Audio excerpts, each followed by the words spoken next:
Hi, my name is Devan Coombes, and this is my conservative story.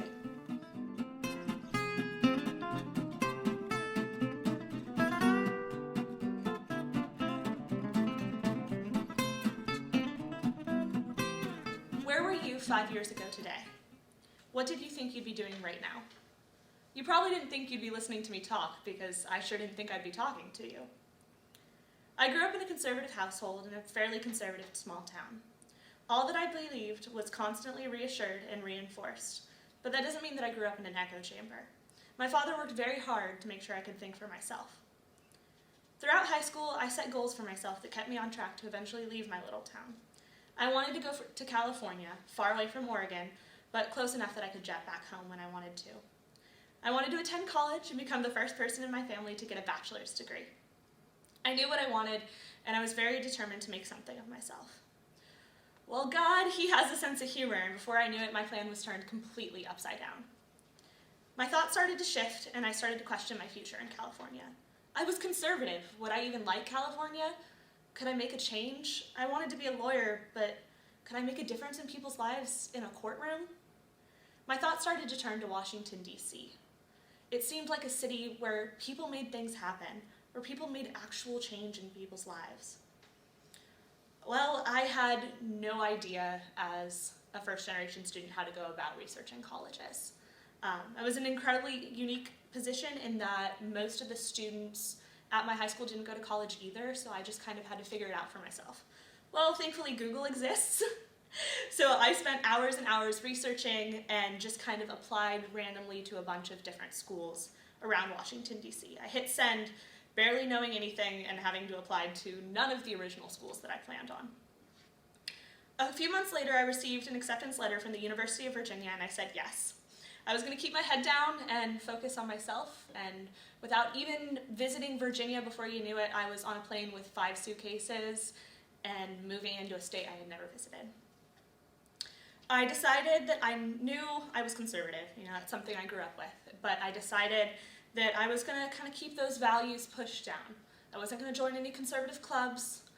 It was already going to be a culture shock moving from a town of about 3,000 to about 3,000 in my graduating class. I just wanted to keep my head down and keep things smooth and simple for me. But God has a plan, and a new friend, later my best friend and roommate, and I were talking politics one night, and she asked me to come to a college Republican meeting with her. I really didn't want to go, but she really didn't want to go alone, so I did. I tagged along. We ended up sitting near the back, and I struck up a conversation with a man sitting next to me.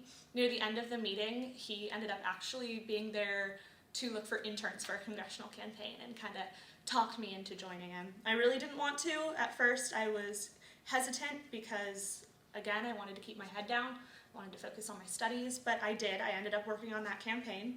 This turned out to be one of the best decisions I've ever made. People from my internship class are still some of my best friends today, even living with one of them. And I love campaigning, and I've worked on several campaigns since. It was incredible, and it was an amazing learning experience and opportunity.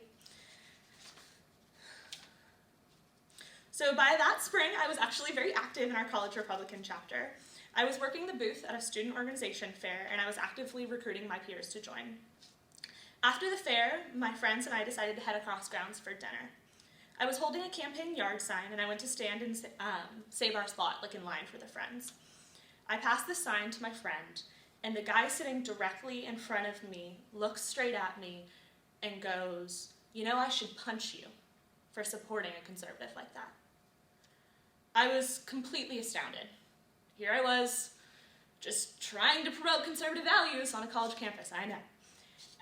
I'd never been so directly threatened until that point. I was shocked, and I was truly opened up to the fact that there's so much partisan hatred that we have for each other, and honestly on both sides. That was my first experience with that. As I approach my 3rd year here at UVA, I often reflect on where I was stepping onto grounds and where I've gone since. From the meeting with my advisor, where he kind of touted against political conservatism, to being spit on for wearing a candidate's t-shirt, to having a man threaten to hit me in a restaurant because of my beliefs, to people shutting me down in class, to being graded down for writing mankind instead of humankind. I've only grown stronger in my conservative beliefs. I'm much more willing to stand up and say something. One thing I've learned is you're not allowed to plan your life. You don't get to do that. Sure, it's important to make goals for yourself, but you can't plan on every detail going the way you'd like it to. You're going to miss opportunities, and you're going to miss what you didn't plan for. You need to speak up for what you believe in, and you need to make yourself heard. If you don't, nobody will. It's important that somebody stands up, and if you do, it could have a butterfly effect. If you have the bravery to stand up, you might inspire others. You can't be afraid of the open doors, and honestly, maybe you're sitting here thinking you won't be the one that speaks up. I didn't think that would be me. Even today, I was scared to stand up and say I'm conservative on such an open public forum. Why is that? It's absolutely ridiculous that anyone should be scared of being shouted down for their own valid beliefs. I'm tired of watching my friends be doxxed, harassed, watching people be assaulted, of being scared to stand up for my conservative values. So here I am, saying something, standing up, no matter how much it scares me, and you should too.